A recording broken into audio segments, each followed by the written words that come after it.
and I think that shows a positive example to the next generations. I am proud of that. They are humble. They are good persons. The France airport was the first warning sign. Most people missed it, but it was right there, in the footage, in the timestamps, in the faces of staff who had no idea what was coming through those doors. The Filipino army was arriving, not in ones and twos, all at once. Like never before, the terminal shuts down, and somewhere across France, watching all of it unfold, Nadal went completely speechless, because Eala had not even landed yet. This is May 2026, ranked number 42 officially.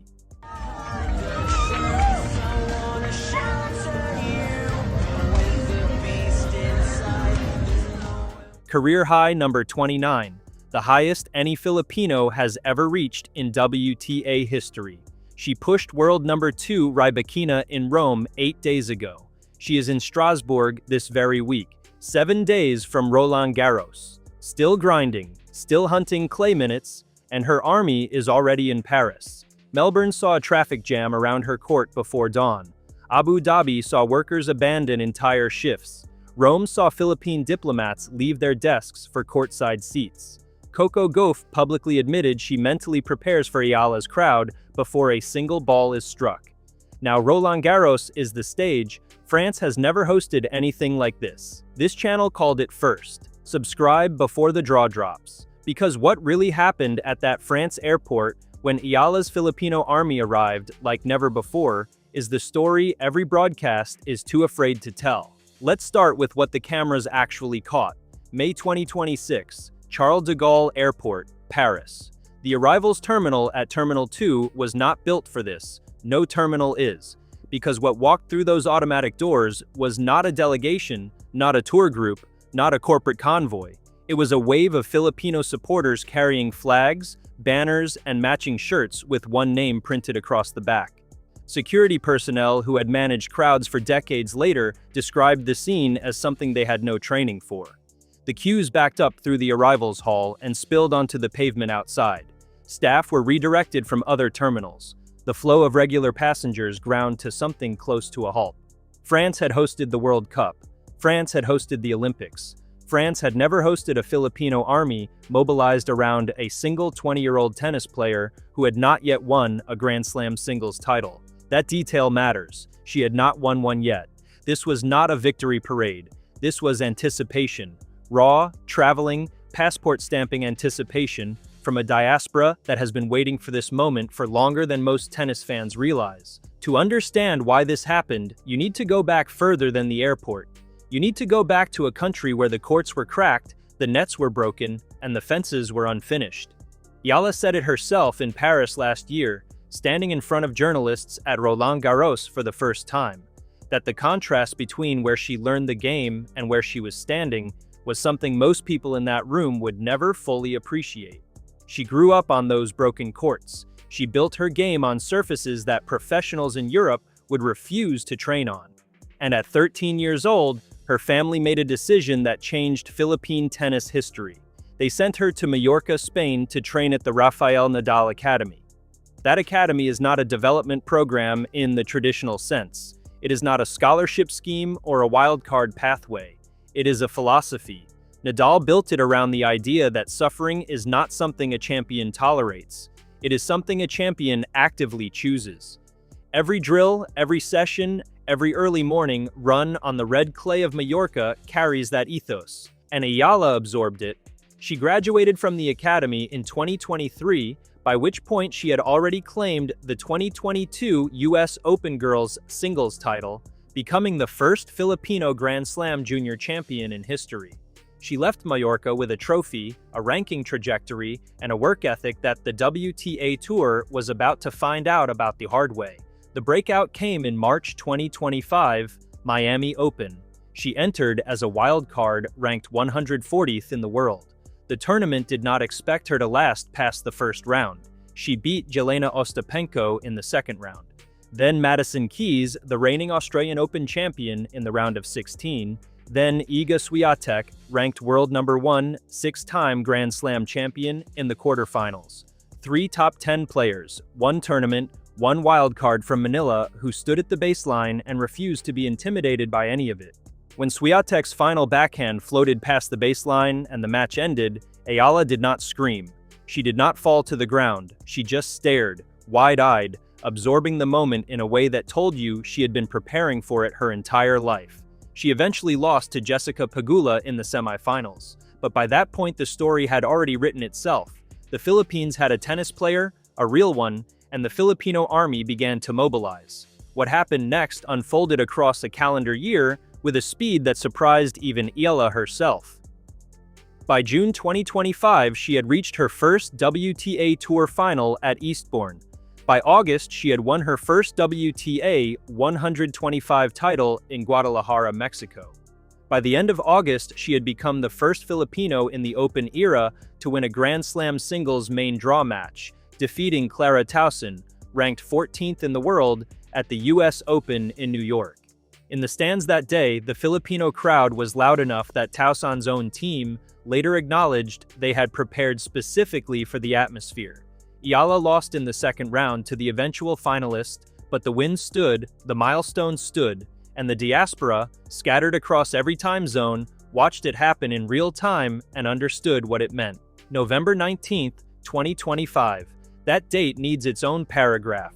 1 year to the day after Nadal played his final professional match, a Davis Cup defeat to Botic van de Zandschulp that closed a 23-year career, he walked back onto a tennis court for the first time since retirement.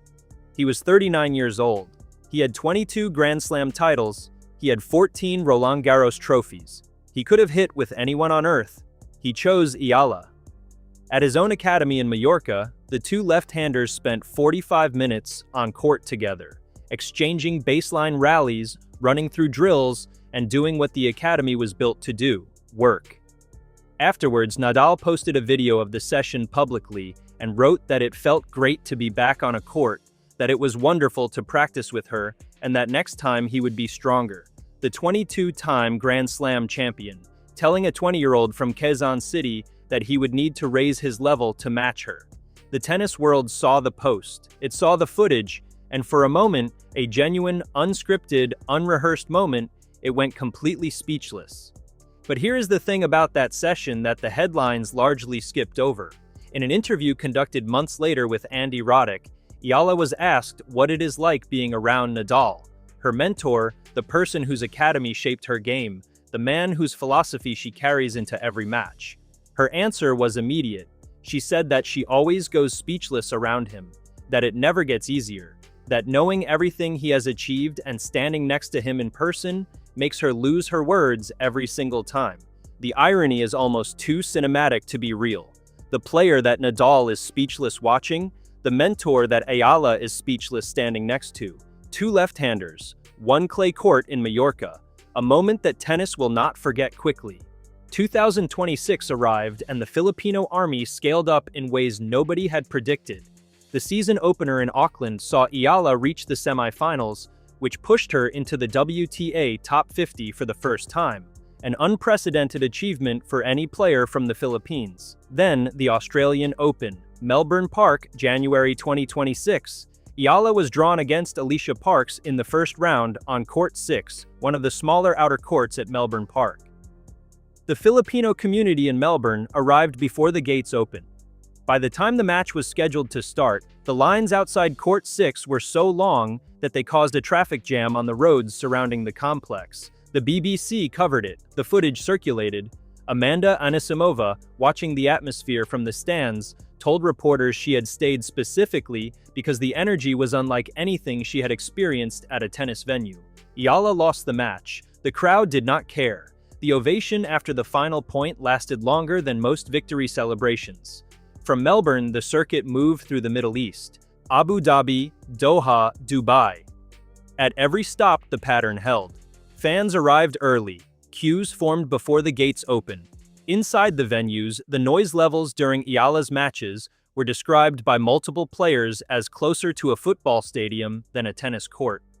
In Dubai, Eala defeated world number 8 Jasmine Paolini in the third round, 6-1, 7-6.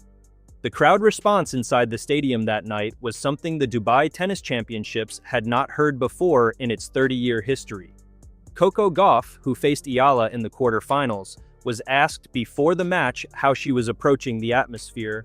Her answer was candid. She said she had been in hostile crowds before, in Rome, in Paris, and that she genuinely believed having that kind of energy in the stands was great for the sport. But she also acknowledged she had to mentally prepare for it in a way that was different from a standard match environment. The European clay season came next, and it brought a new challenge.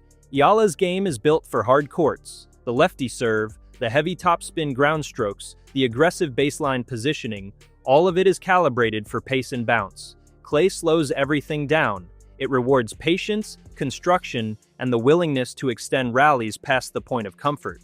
It is, in every measurable way, the surface that should give Eala the most trouble. She went to Linz, Stuttgart, Madrid, Rome.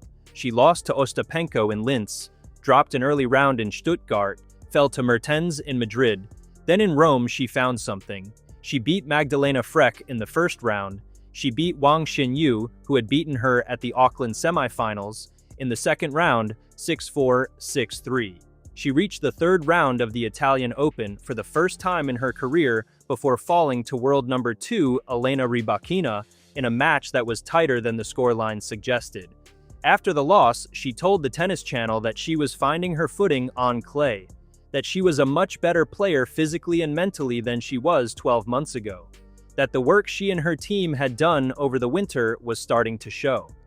This week she is in Strasbourg. She was originally in the qualifying draw, a top 40 player, willing to go through qualifying rounds for extra clay match practice 1 week before a Grand Slam. That alone tells you everything about the mentality the Nadal Academy installed in her. Then Hailey Baptiste withdrew from the tournament and Eala was bumped directly into the main draw. She is now in the same half of the draw as Emma Raducanu, with a potential path that could include Katerina Siniakova and Marie Buskova before the latter rounds. 1 week from now, Roland Garos begins. The draw ceremony will place her somewhere in a field that includes Aryna Sabalenka, defending champion Coco Gauff, Iga Swiatek, and Elena Rybakina. Last year she lost in the first round at Roland Garros to Emiliana Arango, 0-6, 6-2, 3-6. She arrived then as a historic debutante, a flag bearer, the first Filipino woman to appear in a Grand Slam main draw in the Open era. She arrives this year as something different. She arrives as a top 40 player with a Grand Slam win, a WTA title, a career-high ranking of world number 29, and an army that has already checked into Paris hotels, bought their tickets, and is waiting for the draw to tell them which court to fill. France does not have a protocol for this. Roland Garros has hosted Serena Williams with American flags covering every available surface. It has hosted Federer with Swiss red and white draped across entire sections of Philippe Chatrier. It has never hosted a Filipino diaspora of this size, this coordination, and this intensity, descending on a single player who grew up on cracked courts in Quezon City and trained herself into the top 30 of the world. The tournament organizers know it is coming. The players know it is coming. The French Tennis Federation has been watching the Melbourne footage and the Abu Dhabi footage and the Rome footage and understanding that what arrives in Paris over the next 7 days will be unlike anything the tournament has managed before. And Nadal? He is retired, he is in Mallorca, he is watching all of this from the remove of someone who spent 23 years at the center of world tennis and now observes it from the outside. But the Rafa Nadal Academy that carries his name produced this. The philosophy he built, that suffering is a choice, that the work never stops, that the level of commitment required to win at Roland Garros is something most people are not willing to pay, is walking into Paris in the body of a 20-year-old left-hander from the Philippines. He saw her potential before the rankings confirmed it. He sent her congratulatory messages after Miami, after Eastbourne, after Guadalajara, after the US Open win. He came out of retirement to hit with her. He admitted she made him want to be stronger. That is the story the airport footage was trying to tell. Not chaos for the sake of it, not spectacle. A nation that was told for decades it could not produce a world-class tennis player watching one of its own walk through the arrivals gate at Charles de Gaulle with a racket bag on her shoulder and Roland Garros 7 days away. The terminal shut down because the weight of that moment was too large to move through quickly. Eala had not even hit a ball yet, and France was already feeling it. If this breakdown gave you something the mainstream coverage did not, subscribe to this channel right now. Hit the notification bell, because when the Roland Garros draw drops, when the first round results come in, and when that Filipino army fills whatever court they assign her, this channel will be the place that understands what it actually means.